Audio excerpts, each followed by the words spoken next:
সবাই জানেন সংযুক্ত আরব আমিরাতের উদ্দেশ্যে আবুধাবিতে বাংলাদেশের গ্রুপ পর্বের 3 ম্যাচ।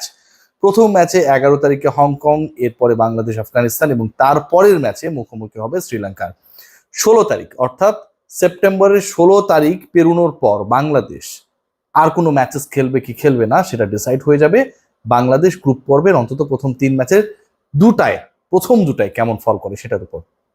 বাংলাদেশ দলের এশিয়া কাপ মিশন আমি যে ডিক্লেয়ার করলাম, আমি যে ডেটস গুলো আপনাদের সাথে শেয়ার করলাম যে 11, 13, 16 3টা তারিখে সেপ্টেম্বরের 3টা ম্যাচ বাংলাদেশ খেলবে 3 ভিন্ন প্রতিপক্ষের বিপক্ষে। এর আগেই আসলে বাংলাদেশের এশিয়া কাপ মিশন শুরু হয়ে যাচ্ছে। আমি কেন এই আলোচনাটা করছি, এবারের এশিয়া কাপে বাংলাদেশের ম্যাচেস হবে 11 তারিখে, কিন্তু তার আগে এশিয়া কাপ ফর্মালি ইনাগুরাল হচ্ছে প্রথম ম্যাচ সেটা হতে যাচ্ছে সেপ্টেম্বরের 9 তারিখ। সেপ্টেম্বরের 9 তারিখ বাংলাদেশ তাদের প্রথম ম্যাচ খেলার দুদিন আগে এশিয়া কাপের উদ্বোধন হবে এবং সেই ম্যাচে মুখোমুখি হবে আফগানিস্তান হংকং। সাদা চোখে দেখলে মনে হতে পারে যে এটা গুরুত্বহীন ম্যাচ, আফগানিস্তান হংকং নিরুত্তাপ ম্যাচ, আফগানিস্তান ভালো সাইড, সবশেষ ওয়ার্ল্ড কাপে টপ 4-এ তারা খেলেছে, কিন্তু এই দুই প্রতিপক্ষই কিন্তু বাংলাদেশের গ্রুপমেট। আফগানিস্তান যদি কোনো কারণে হংকং এর সাথে পা হড়কায়, আমি কেন এই আলোচনা করছি সেই আলোচনা আমি যাব, তাহলে বাংলাদেশ হংকং এর বিপক্ষে মুখোমুখি হওয়ার আগে অন্তত একটা থ্রেট পাবে, আবার সতর্ক হবার সুযোগও পাবে।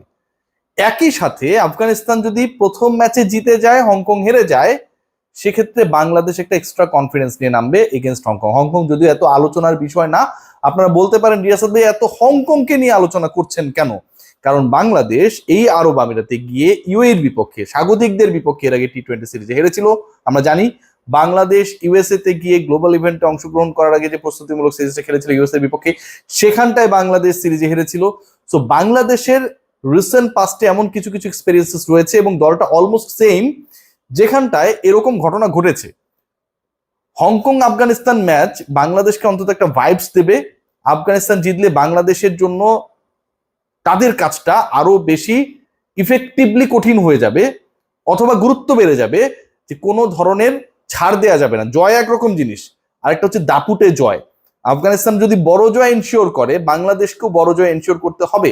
কারণ টেবিলের বাকি যে দুটা দল রয়েছে, শ্রীলঙ্কা, বাংলাদেশ, আফগানিস্তান, এই তিন দল থেকে একটা দল পরের রাউন্ডে থ্রু করবে, যেহেতু দুটা দল পরের রাউন্ডে যাবে, যেহেতু এই 3 দলের থেকে দুটা দল যাবে, আমি হংকংকে হিসাব থেকে বাদ দিলাম।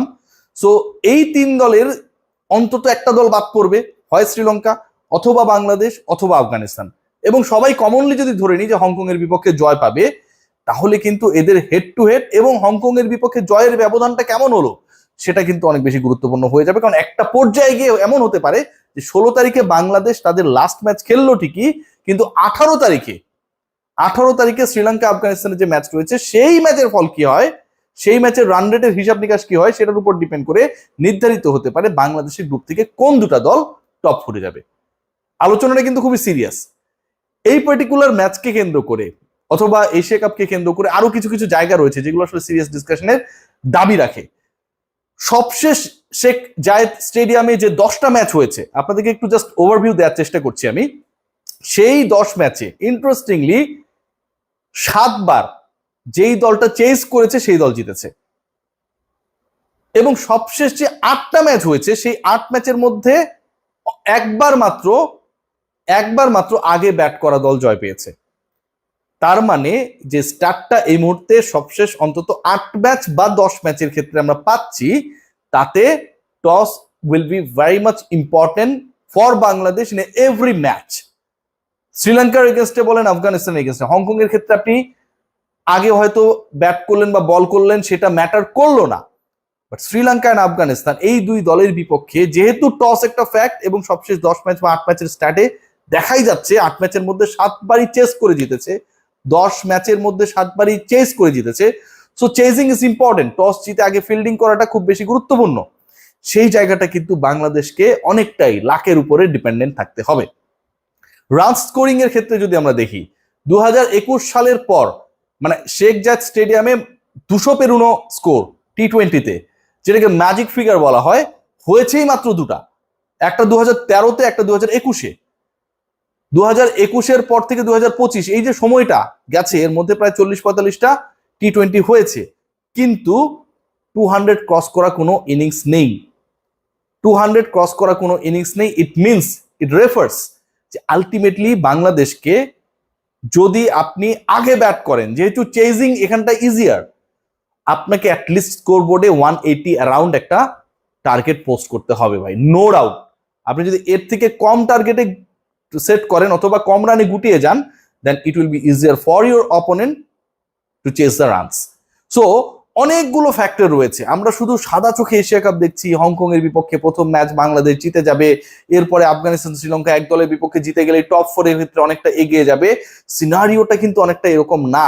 এখানটা আয়ারল্যান্ড সাউথ আফ্রিকাকে হারিয়েছে এবং বেশি দিন আগের ঘটনা না, সিরিয়াসলি বলছি।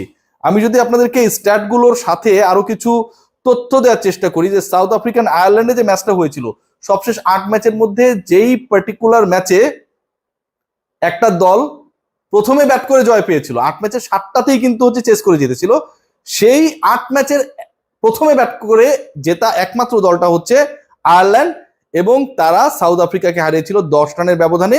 সেটা গেল বছরের সেপ্টেম্বরে। Bangladesh is also going to play the Asia cup in the same month of 2025।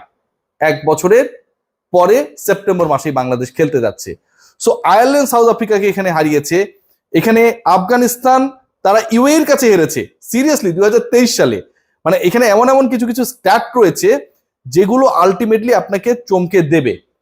যেই চমকপ্রদ স্ট্যাটগুলো বাংলাদেশকে সতর্ক হওয়ার বার্তা দেয়, বাংলাদেশকে অন্তত কৌশল নির্ধারণে বার্তা দেয়, টস জিতলে যে ফিল্ডিং নিতে হবে সেই বার্তাটা দেয়, কারণ চেজিংটা এখানে তুলনামূলকভাবে ইজিয়ার। এবং টসে যদি কোনো কারণে হেরে গিয়ে ব্যাটিং করে, অ্যাটলিস্ট 180 রানস পোস্ট করতে হবে, সেই বার্তাটাও দেয়। 9 তারিখ থেকে এশিয়া কাপের শুরু, উদ্বোধনী match is going to be very much interesting. Afghanistan বড় ব্যবধানে জিতলে লিটন কুমার দাসের দলকে হংকং এর বিপক্ষে বড় ব্যবধানে জেতা ছাড়া উপায় থাকবে না, কারণ হংকং ছাড়া বাকি দুটা প্রতিপক্ষ কিন্তু ঘাড়ে নিঃশ্বাস ফেলার মতো। বাংলাদেশের যে 11, সেই 11-এর সেই আমার কাছে মনে হয় যে সম্ভাব্য যে 11 নিয়ে আলোচনা আমরা করেছিলাম, সেই শক্তিমত্তার জায়গায়, সেই প্রিপারেশনের জায়গায়, পারফরমেন্সের জায়গায়, কনফিডেন্সের জায়গায় দে আর ইন আ রাইট ট্র্যাক। এবং সেই জায়গাটা যদি আমরা বিচার বিশ্লেষণ করার চেষ্টা করি, আমার কাছে মনে হয় যে খুব বেশি এক্সপেরিমেন্টে বাংলাদেশ দল যাবে না। টপ 4 মোটামুটি নির্ধারিতই আছে। দুজন ওপেনার তানজিদ তামিম এবং তার পার্টনার পারভেজ ইমন, লিটন কুমার দাস নাম্বার 3, নাম্বার 4-এ সাইফ হাসানকেই খেলাবে বলে আমার দৃঢ় বিশ্বাস। এবং পরের যে স্পট দুটা, মানে 6টা ব্যাটসম্যানই বাংলাদেশ খেলাতে পারবে। ইনফ্যাক্ট জাকের আলী অনেক অবশ্যই খেলবেন এবং তার পার্টনার হবেন Shamim Hossain Patwari in the finishing role. Bangladesh bowling department শেষ পর্যন্ত কেমন করে দেখার, বোলিং ডিপার্টমেন্টের সাকসেসের উপর অনেকাংশই ডিপেন্ড করবে বাংলাদেশ কেমন করে আপকামিং এশিয়া কাপে। সবাই ভালো থাকবেন, টেক গ্রেট কেয়ার।